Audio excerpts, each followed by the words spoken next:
So this will be just a short video. I want to show you some of the other Pong consoles I own, and we will do the following. So we will not demonstrate each of them, but what I will do is I will open them up and show you that they all have the same, or nearly all have the same chip inside, and we will only demonstrate the special one, which doesn't have the one which we already showed in the last video. But yeah, and we will rush through the things because I will not want to take much time with this topic. So you already saw this Pong console in the last video. This is also from a mail order company, and when we open it up, then we can see that this is also the AY3 8500. And the funny thing is, this is actually the ceramic version. Actually, I never saw a ceramic version of this chip, actually. I only know the plastic case, but yeah, who knows what surprises we will find in the other consoles. But you can also see that not all of the pins actually are connected. So maybe this is an early version or something like that. Actually, I don't know. Yeah, but let's check the other one. So we will not demonstrate this because it's the same as the last one. So, and in case somebody wanted to hit me, I actually checked the data sheet again. So all the pins on the outside of the chip are actually NC, so not connected. So if they are like flying in the air, or if they are also in the socket or something like that, it doesn't even matter, because as I said, they are not connected to anything inside of the chip. But still, like a ceramic version of this chip, actually I hardly even saw.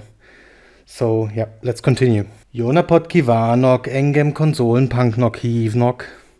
So this is now a Pong console from Eastern Europe. So it's like from Hungary, and I actually also quite like the design.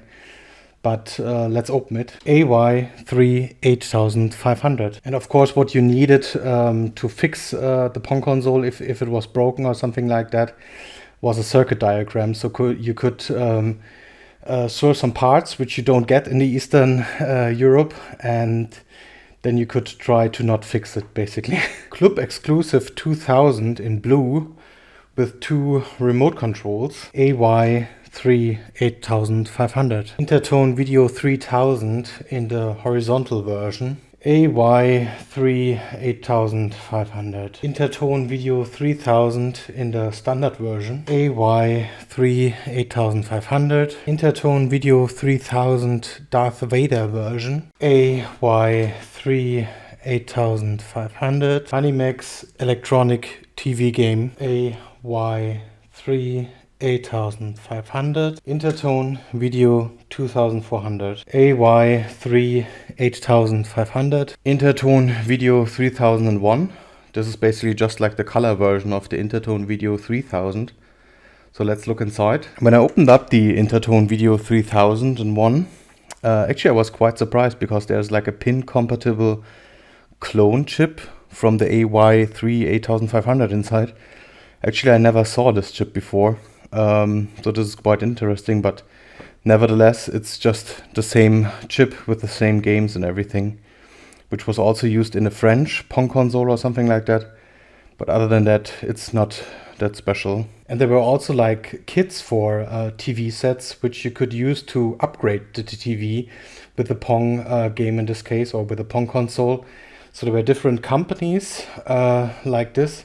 And let's have a look how this looked like. So, and this is how this looked like. So you can see here's the port connector, which you would put into the TV set, which had like the female part of this port connector, and then you could play some Pong. So there were different versions of this, and also from different companies. And it looks like this was never used actually. But nowadays, of course, it's quite hard to find the compatible TV set, but you could build like a connector or something like that and then use it on a normal TV. Yeah, but that's basically it. And also this cartridge connection was not only used for the Pong consoles, but there was another invention which came a few months after that. And this was the good old video text or teletext. So this port was not just only for the Pong consoles, but also for this video text. So the TV manufacturers actually already knew that there were something like this on the horizon, and then if you wanted to use it, you could buy this module and then just plug it into your TV and then have the video text. And if you didn't want it, you didn't have to purchase the additional module. So as I said, this was not just only used for the Pong consoles. AY3 8500, AY3 8500, AY3 8600. Wait a minute.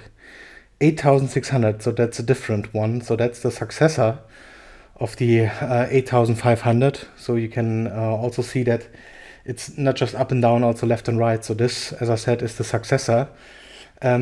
We cannot test this now because I have not the compatible TV set for this. But what we will do is next week, when we have the Pong consoles with the interchangeable cassettes, we will have a look at this chip or a similar chip, the 8610. But at least we found some of the Pong consoles which have a different chip inside. So I'm glad we still even found one that has a different chip. Interton Video 2800, and we can also see some little cars on there. So hopefully this one will be different. So this doesn't look now quite different. So this is now the Interton Video 2800. But of course, such a console couldn't have just the car race or something like that. So they also had to find a way to include Pong inside. So this is now the Pong version of this console. Then there is a hockey version, which is basically just the same, just with a smaller goal, or like a like hockey or football in this case. And then we have the car race. So this is the 2-player car race. I mean, if you ever heard of the Autobahn, it's basically an Autobahn simulator.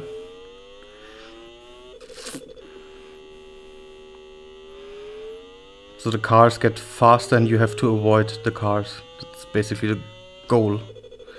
Yeah. And then there is like a single player version, so I only have to check one of the columns. And then we can also probably hopefully see that it gets faster.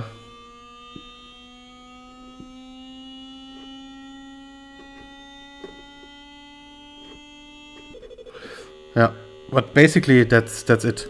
So I would also say you probably have fun for like 5 or 10 minutes or something like that, and then you would probably put it back in the cupboard or something like that, because yeah, there's no variety or replayability.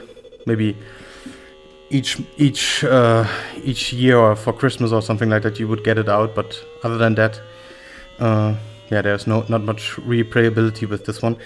But we will also open the console up and check what is the chip inside. But at least we found now one which is different. The Interton Video 2800 has like a custom chip, so not from Interton but from a different vendor. It seems that so they custom built this chip for this console, or like for a handful of consoles like that. I can also don't find any data sheet or something like that regarding this chip.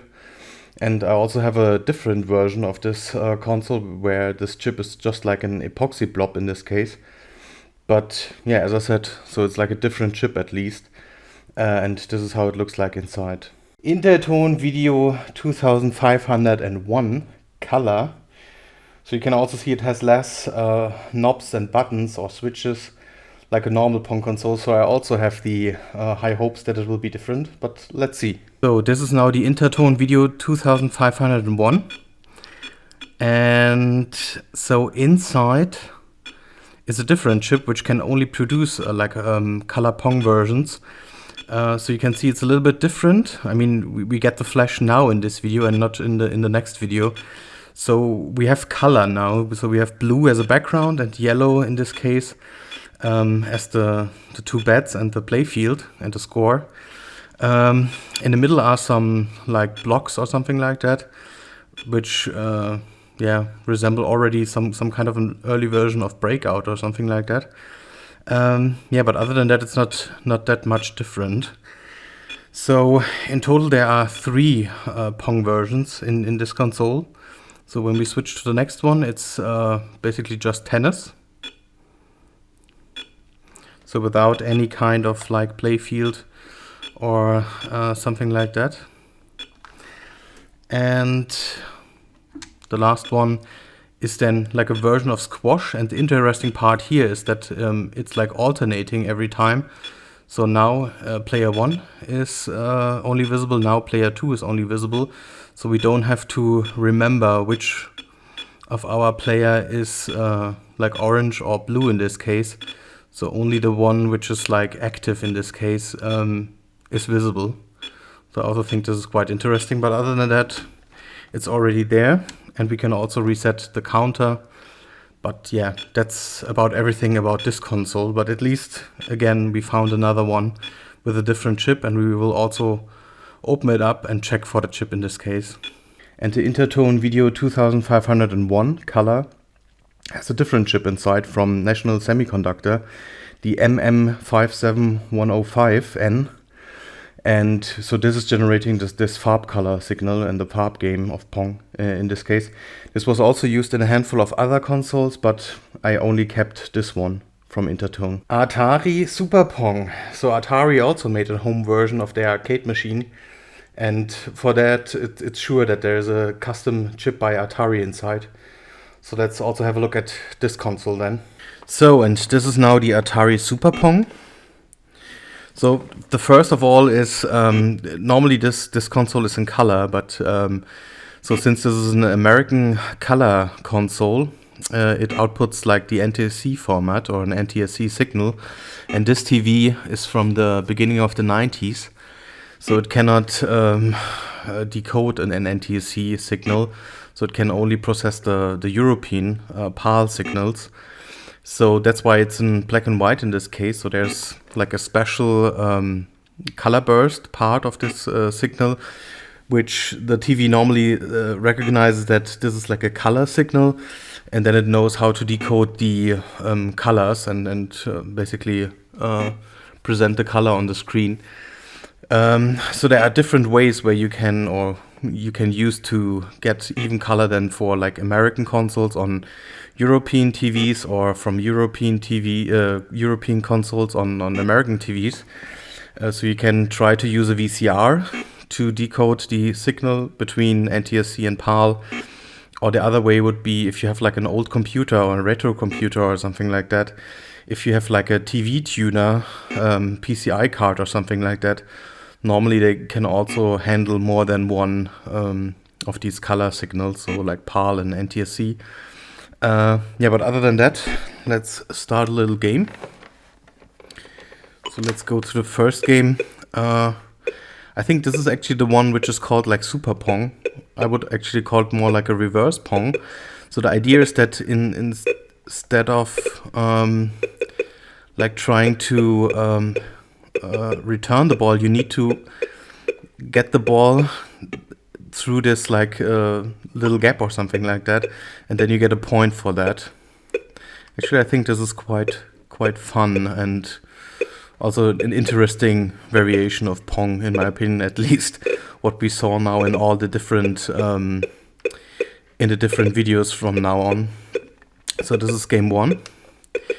Game 2 is now like a variation of Pong in this first game. So one player basically has to return the ball, and the other one has to catch the ball in this case and need to return it. But if he does it like, if he goes too high, then the complete barrier or like his net or bat on the right side vanishes. So he has to be sure that he doesn't reach the maximum in this case.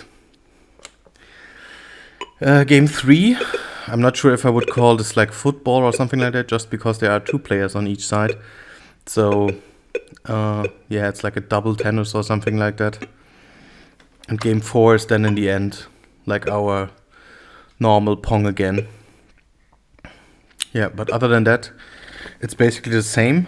But as I said, it's from Atari, and what we will also try to do is like open the console and then check for the chip or something like that. But at least in the end, now we saw some different Pong consoles or Pong variations in this case. So when I want to open the Atari Super Pong, I saw that there are some like very weird screws or something like that, probably like an industrial screw or something like that. And since I don't want to break anything, I will not open it now and check what chip is inside, but yeah, I have to research how to open that. Yeah, so we don't open this console in this case. And of course we go the extra mile here on this channel. So I found like a thin client with an PCI slot and installed like a TV tuner card. And with this I can show you the Atari Super Pong, because it has the NTSC signal in also in color. So let me show you that. So, and this is now the PC. So Windows 98 second edition is running. Of course, which else operating system you would need for a PC. So the channel is already set up with the right frequency. So let's turn it on. So this is like the game over screen. In arcade machines you would say like an extract mode or something like that. But if we hit start, you can see that now it's like fully fledged in green, red and blue in this case. But other than that, it's not much different. So I wanted to just show you that you can use it like this if you don't have like a TV or something like that, which has or which can process like in my case NTSC signals over the RF connector. Yeah, but other than that, that's basically it in my opinion. So let's wrap up everything and then we are finished. So, and this is everything I could show about these like additional Pong consoles. So one of the Pong consoles actually told me, yeah, maybe we can also say goodbye to the viewers, because most of them actually will end up now on eBay.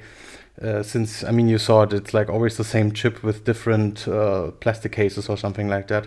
So we'll definitely get rid of some of them. Yeah, so that's basically it. And the next video will be about the one of the interchangeable the Pong consoles with the interchangeable cassettes in this case, which also had then different games other than tennis and Pong. Yeah, so that's it, and see you in the next video.